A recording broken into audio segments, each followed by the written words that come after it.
So guys, अभी हम आए हैं दोबारा से वीडियो लेकर और इसमें हम बात करेंगे, ठीक है, क्वेश्चंस एंड आंसर की। ठीक है, क्वेश्चन मैं पढ़ के सुनाऊंगा, है ना। एक क्वेश्चन मैंने हिंदी में लिख दिया है, लेकिन कोई प्रॉब्लम नहीं है। जो मैं पढ़ूंगा वो आप समझ सकते हैं, वो आप हिंदी में भी लिख सकते हैं, तो इसलिए मैं लिखूंगा नहीं सारे क्वेश्चन। तो देखिए, ये क्वेश्चंस हैं, ठीक है। और ये आपका पेज नंबर 7 है, 7th क्लास की बुक है NCERT की, ठीक है। तो अब किसी क्लास में ये 8 में भी चलती है, किसी की में किसी और क्लास में भी चलती है, तो आप देख लीजिएगा, ये है ना, ये बुक है ये, ठीक है। तो देखिए, ये जो क्वेश्चंस हैं, क्वेश्चन नंबर 1 से 6 तक मैंने सारे आंसर दे दिए हैं। किसी की कोई मैम जो मैम या टीचर ये कहते हैं कि ये सवाल नहीं आएगा, ये सवाल नहीं आएगा, खैर ये उनका अपना मैटर है, ठीक है। तो चलिए, हम सवाल भी पढ़ेंगे और क्वेश्चन का आंसर भी देंगे और बताएंगे, ठीक है। चलिए फिर, तो आप देख पा रहे हैं बहुत ज़्यादा अच्छे से प्रश्न उत्तर, है ना। यानी कि प्रश्न मतलब उर्दू में जवाब बोलते हैं, वो प्रश्न मतलब सवाल बोलते हैं, उत्तर मतलब जवाब बोलते हैं उर्दू में, ठीक है। तो मेरा वतन चैप्टर का नाम है, ठीक है, मैंने लिख दिया यहाँ पे। अब क्वेश्चन नंबर 1 है, शायर ने नज्म में किन किन परिंदों का जिक्र किया है, ठीक है। तो ये आपको बताना है। पहले सवाल का पहला जवाब, सवाल आपने पढ़ लिया, सुन लिया, शायर ने नज्म में किन किन परिंदों का जिक्र किया है। तो जवाब नंबर पहला है, शायर ने नज्म में चिड़िया, तोता, मैना, मोर, कोयल, बुलबुल, कुमरी और चकोर का जिक्र किया है, ठीक है। ये आपका आंसर कंप्लीट होता है। क्वेश्चन नंबर 2 आपका क्या है? क्वेश्चन नंबर 2 आप देख पा रहे हैं बहुत अच्छे से, ठीक है। क्वेश्चन नंबर 2 आपका ये है, दिलकश चमन किसको कहा गया है, ठीक है। दिलकश चमन किसको कहा गया है? तो अब आपको बताते हैं हम कि देखिए, दिलकश चमन अपने मुल्क, ये ना यहाँ पे है, एक ही पॉइंट है, मुल्क हिंदुस्तान को कहा गया है, ठीक है। गया पे गाफ रह गया था। दिलकश चमन अपने मुल्क हिंदुस्तान को कहा गया है, ठीक। अब क्वेश्चन नंबर 3 देखिए क्या है आपका, ये है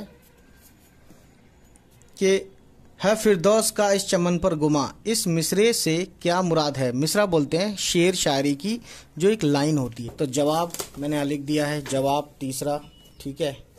तो देखिए आप अच्छे से, इस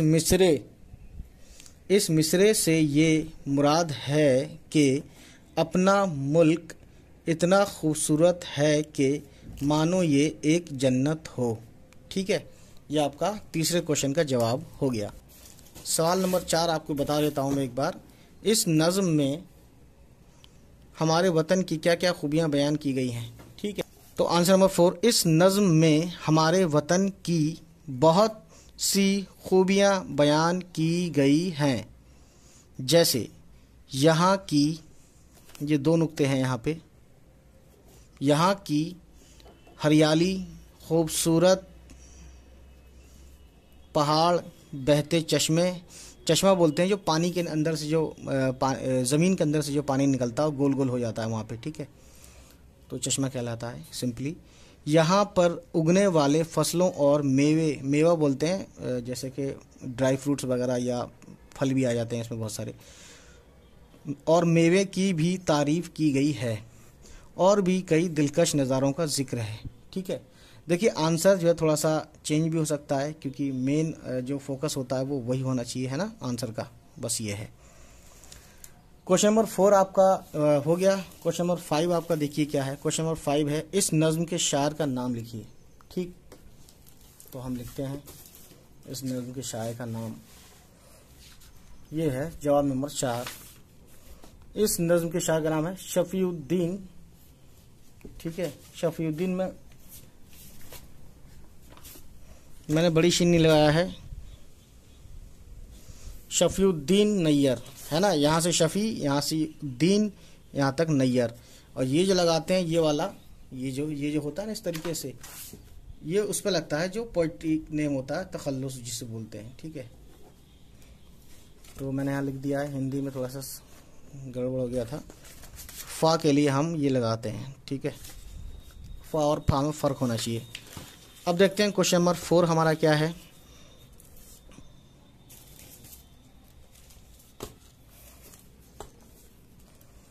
क्वेश्चन नंबर 4 देखिए, क्वेश्चन नंबर 6 क्या है देखिए, शायर इस नज्म में क्या पैगाम देना चाहता है। ठीक, ये आपका क्वेश्चन नंबर 6 है। तो देखते हैं क्या है आंसर।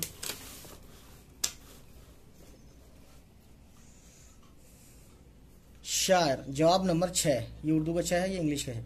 जवाब, शायर इस नज्म में ये पैगाम देना चाहता है, ते है ये, कि हमारा मुल्क बहुत खूबसूरत है और ज़रूरत की सभी चीज़ें यहाँ पाई जाती हैं, या ज़रूरत की सभी चीज़ें दस्तयाब हैं। अपने अपने हिसाब से लिख सकते हैं, कोई प्रॉब्लम नहीं है। ठीक है, अब बात करेंगे हम, आगे बढ़ते हैं, देखते हैं क्या है। देखिए, जुमलों में इस्तेमाल, यहाँ लिखा है जुमलों में इस्तेमाल, मतलब वाक्य में शब्दों का प्रयोग। अब जैसे दरिया है, दरिया का मतलब होता है नदी।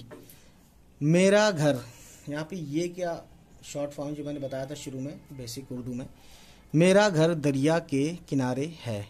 ठीक है, एक सेंटेंस बन गया, हमें सेंटेंस ही बनाना है। पहाड़ के ऊपर है, पहाड़ पर चढ़ना।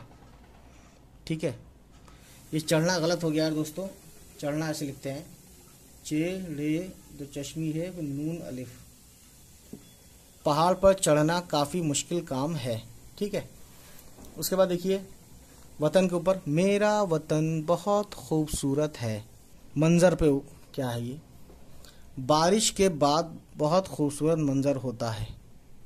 बारिश के बाद बहुत खूबसूरत, खूबसूरत में बे रह गया था, नुक्ता, इसे पॉइंट या नुक्ता बोलते हैं, मंजर होता है। ठीक है, चमन के ऊपर पहले पढ़ देता हूँ, मेरा मुल्क एक चमन की तरह है। चमन, मेरा मुल्क एक चमन की तरह है। ठीक है, समा, वाह क्या खूबसूरत समा है। समा, वाह इतना है, वाह क्या खूबसूरत समा है। ठीक है, इतनी सी थी कहानी जो आपको थी बतानी। तो उम्मीद करता हूँ कि आपको ये समझ में आया होगा, और अगर समझ में आया हो तो प्लीज़ हमारे इस वीडियो को लाइक करें, शेयर करें, सब्सक्राइब करें। ये स्नैपशॉट के लिए ले लें एक बार चाहें तो, और ये ले लें एक बार चाहें तो। ठीक है, पहला पेज सवाल, क्वेश्चन एंड आंसर का पहला पेज, और क्वेश्चन एंड आंसर का दूसरा पेज है ना, और क्वेश्चन एंड आंसर का तीसरा पेज। ठीक है, और उसके बाद मिस्टर कुछ नहीं, दम कहानी। हमारे चैनल को सब्सक्राइब करें, लाइक करें, और अपने दोस्तों से शेयर करें जिसको उर्दू की ये बुक मिली है स्कूल से पढ़ने के लिए, या एज ए थर्ड लैंग्वेज आप पढ़ रहे हैं, वट एवर। ठीक है, बाय बाय, टेक केयर।